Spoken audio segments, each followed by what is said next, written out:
السلام عليكم ورحمة الله وبركاته.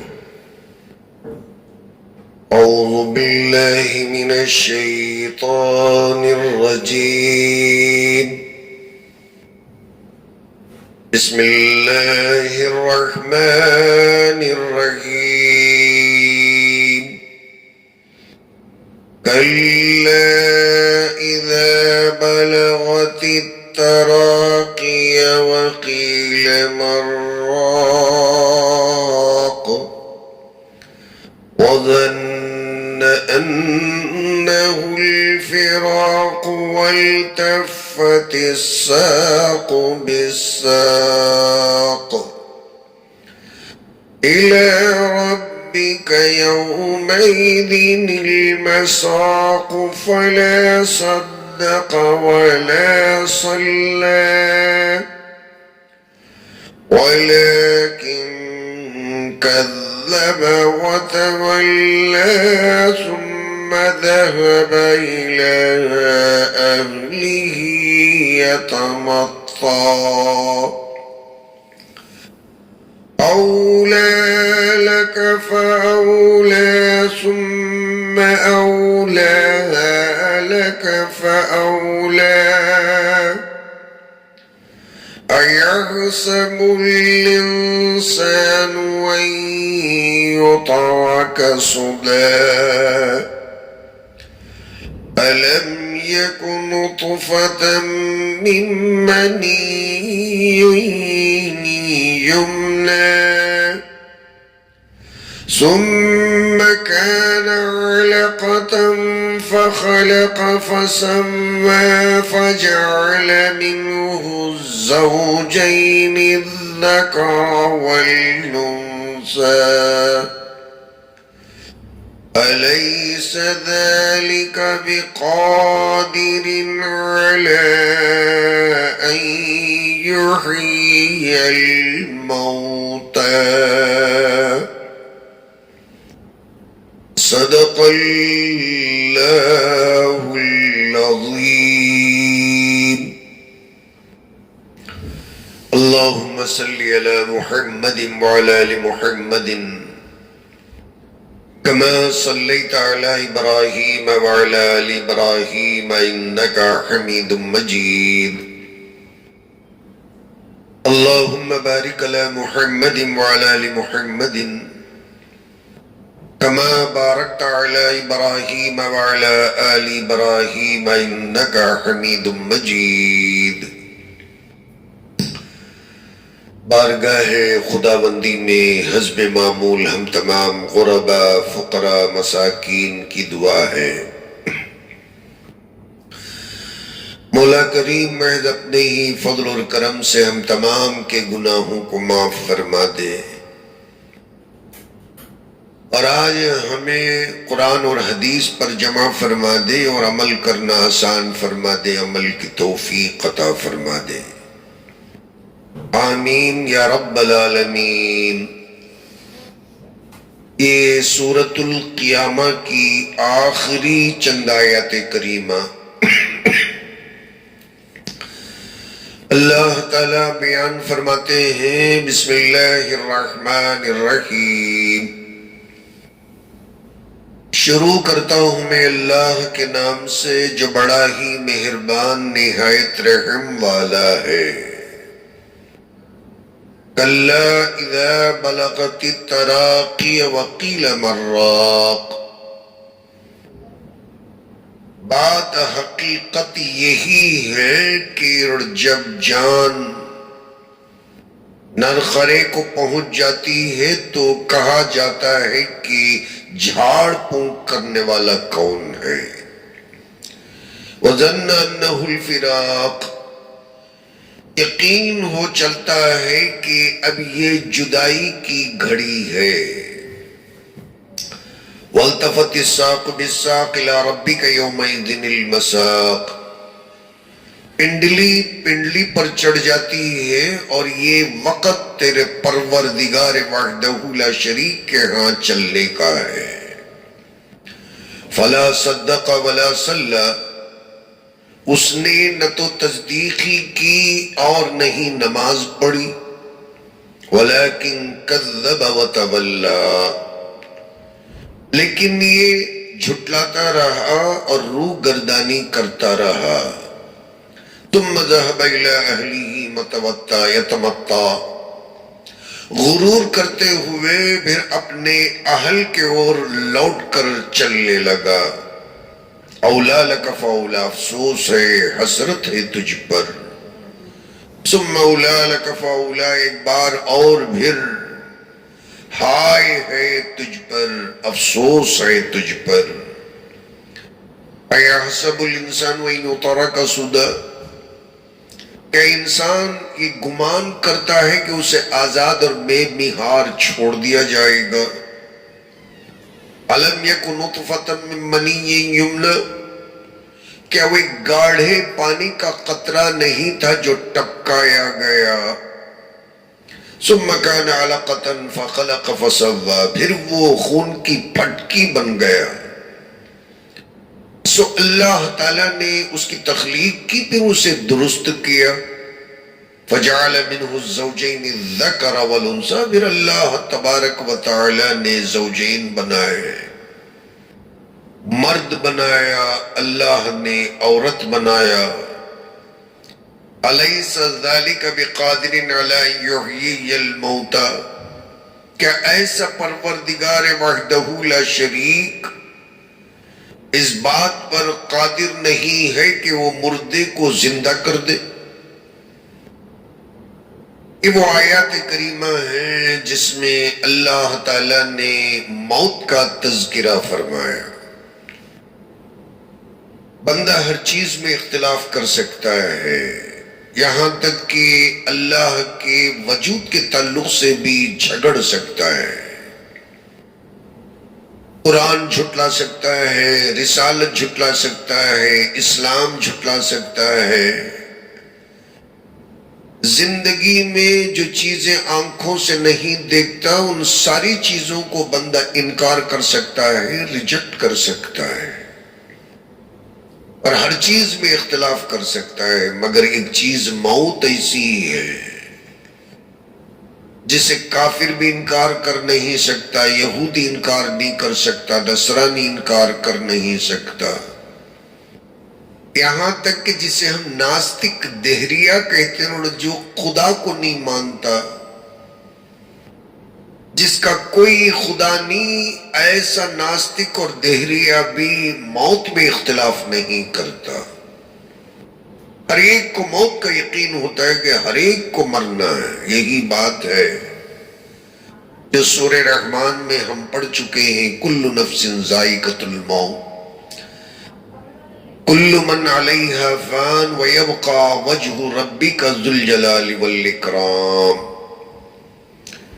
کوئی بھی جاندار زی روح جو زمین کے اوپر زندگی بسر کرتی ہے،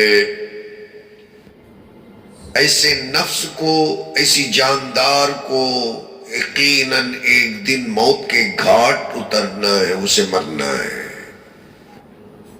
وہی ایک ذات وحدہ لا شریک ہے، اور جسے موت کے اونگ تک چھو کر نہیں جاتی. وَيَبْقَى وَجْهُ رَبِّكَ ذُو الْجَلَالِ وَالْإِكْرَامِ، مداومت کے ساتھ. ابد الآباد اگر کوئی ذات رہ جانے والی ہے تو وہ میرے اور آپ کے پروردگار عالم ایک اللہ کی ذات ہے. یہی ہم تمام کا عقیدہ ہے. فرشتوں کو بھی مرنا ہے، جنات کو مرنا ہے، کائنات کو تو اتھل پتھل ہو جانا ہے، درہم برہم ہو جانا ہے.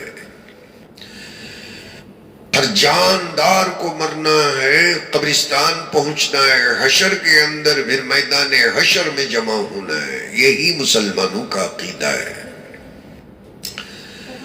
اللہ تعالی انسانوں کی سائیکالوجی اور ان کے جذبات اور کیفیات کو بیان فرماتے ہیں. کلا اذا بلغت التراقی، کلا یقینی بات ہے، ایسا نہیں کہ یہ نہیں ہونے والی بات ہے. کلا حقا، یہ حقیقت ہے، اظہر من الشمس حقیقت ہے، کھلی اور واضح بات ہے کہ جب یہ جان پیروں سے نکل کر اور جب آ کر حلقوم میں اٹک جاتی ہے، حلق میں پھنس جاتی ہے، ہنسلی میں پھنس جاتی ہے، یہ جو ڈھانچہ ہے نا کہ یہاں مونڈھوں کی اس ہڈی سے لے کر پھیپڑوں تک کو ڈھانپ کے رکھنے والا یہ جو ڈھانچہ ہے، اسے ہنسلی کی ہڈیاں جو کہتے ہیں، فرشتے کھینچ کر اور جب لکا کر یہاں روح کو روک دیتے ہیں، اب جب وہاں سکرات لگ جاتی، بے ہوشی طاری ہو جاتی، حلق تک جان آ جاتی، اب وہ تکلیف کیا ہے ہم کتابوں میں پڑھ کر بول ہی سکتے ہیں، محسوس نہیں کر سکتے۔ سمندر کا پانی بھی پلا دینا تو اس وقت میں بندے کی پیاس نہیں بجھتی۔ امام غزالی فرماتے ہیں رحمہ اللہ کہ سکرات میں ایسے محسوس ہوگا، اور جب جان کھینچی جا رہی ہوتی ہے تو رگیں ایسی ٹوٹ جاتی ہیں جیسے کسی ریشمی نازک سے کپڑے کو کسی کیکر کے درخت پر ڈال کر جھٹکے سے اگر کھینچ دیا جائے تو جس کے تار و پود بکھر جاتے ہیں، جگہ جگہ سے کپڑا پھٹ جاتا ہے، کانٹوں میں پھنس جاتا ہے، اور جھٹکا مارنے کی وجہ سے جگہ جگہ سے اس کے تار بکھر جاتے ہیں۔ انسان پر جب موت طاری ہوتی ہے، سکرات طاری ہوتی ہے، اور جب اسے سکرات کا غرغرہ لگ جاتا ہے، اسے کچھ دکھائی نہیں دیتا اور اس کے اوپر اتنی سخت تکلیف پڑتی ہے جیسے آسمان ٹوٹ کر اس پر گر گیا ہے۔ اللہ فرماتے ہیں کہ جب یہ فرشتے روح قبض کرنے والے حضرت اسرائیل علیہ السلام بندے کی جان کو کھینچ کر اور جب لا کر حلق میں پھنسا دیتے ہیں، پھانسی لگنے کی طرح تکلیف ہوتی ہے، نہ نکلتی ہے نہ اندر جاتی ہے۔ پھر اللہ تعالیٰ اس کیفیت کو بیان فرماتے ہیں وَقِيلَ مَرَّاقٍ، پھر اطراف و اکناف جو اس کے پاس کھڑے ہوئے ہوتے ہیں نا تو وہ کہتے ہیں کہ کسی ڈاکٹر کو لے کے جلدی سے چلے آ جاؤ۔ مراق کون ہے حکیم اور طبیب؟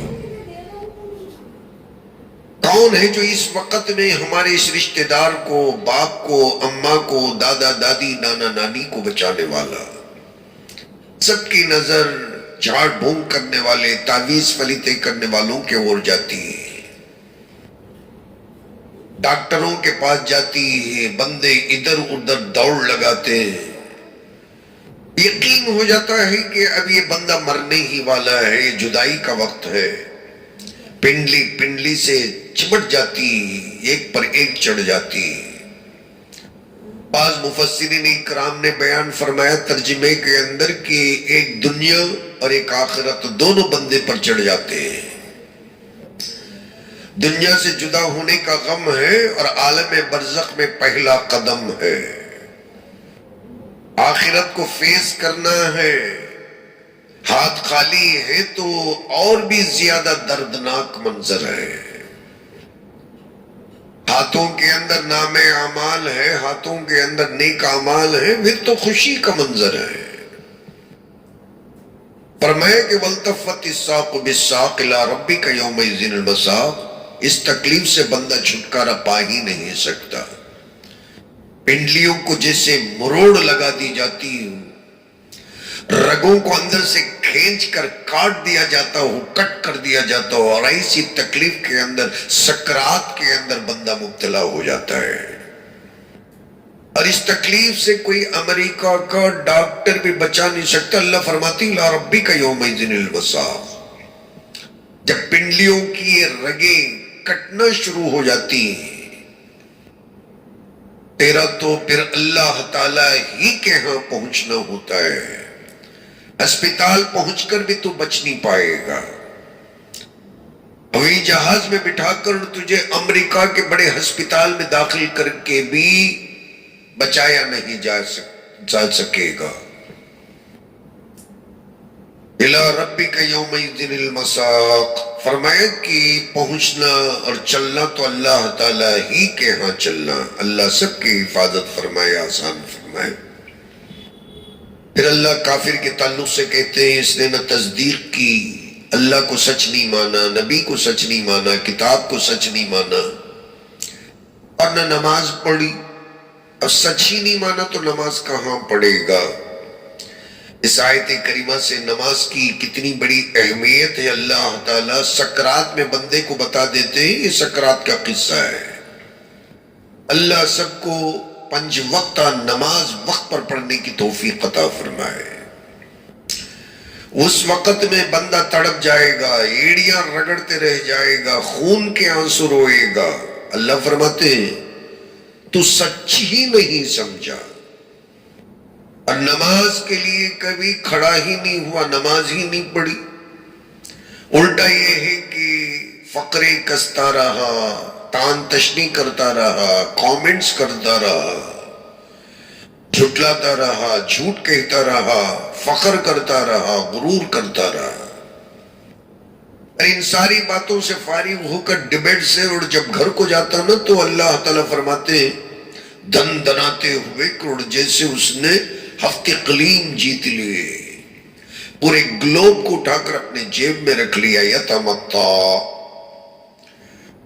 جھٹلانے کا کام، مناظرے کا، ڈیبیٹ کا کام، قرآن کے خلاف بولنے کا کام، ٹی ویوں میں بیٹھ کر اسلام کو لوگوں کے سامنے ہلکا کرنے کا کام، اللہ اور اس کے رسول کو نعوذ باللہ گالی گلوچ بکنے کا کام، اس سارے کام سے جب فارغ ہو کے اپنے گھروں کو لوٹے گا نا، ثم ذهب الى اهله متمتع، بیوی بچوں کے پاس جائے گا نا تو ایسے محسوس کرے گا اور اس کا ایسا جذبہ ہوگا اور اس کی ایسی چال ہوگی،